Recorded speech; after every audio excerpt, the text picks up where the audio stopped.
Hey guys, Greg here, Bone Tactical, and today we're going to talk about wiring inside of your vehicle, aftermarket wiring, and specifically how to run wires inside of your vehicle.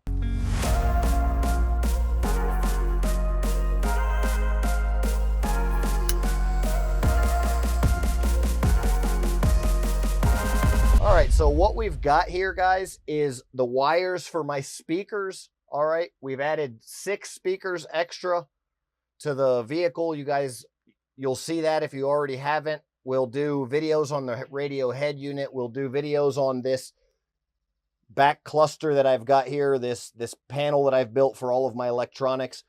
We'll do separate videos on all that stuff, but right now we're just going to talk about wiring inside the vehicle. Now, the first thing that I recommend is always trying to use, like we did in the door install, the original wiring harness as much as possible. The first kind of lesson here is don't get lazy. Don't be afraid to rip apart everything. Don't be afraid to pull the seats out. Don't be afraid to really tear down everything so you can do a good job and so you can access everything.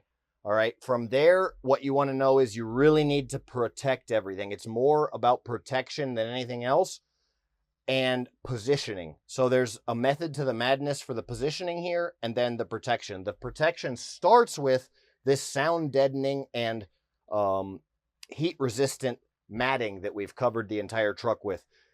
Pretty much all vehicles come with a really crappy like foam substance beneath the carpet or beneath whatever vinyl that the truck comes with, right?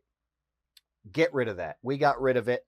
I love vinyl. And then we put this on top of it. So now what that means is we have the ability to literally just hose out the truck. There's drain plugs in here. And now I can just hose this out if it's a problem. I'm doing a really great job with all this electrical wiring. So I don't even have to worry about getting any of these wires wet or anything like that because they're super protected. All the connections are amazing, everything like that. I've got tons of videos on doing connections and stuff like that up here on the channel.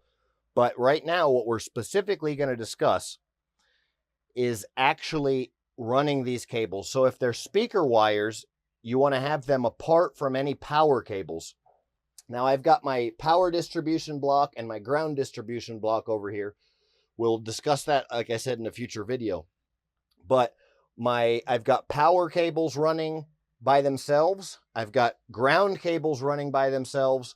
And I've got speaker cables running by themselves. If they do have to cross, the speaker cables cross the power cables at a 90-degree angle, okay?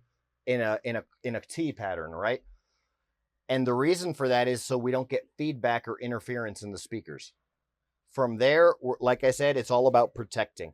Plan everything out, take your time, do it right, and make sure that you get some type. We've got both types of the cable protectors here. We've got the cheap plastic corrugated tubing type, and then we've got this kind of woven material here that they use as well more popularly in speaker wires and stuff like that.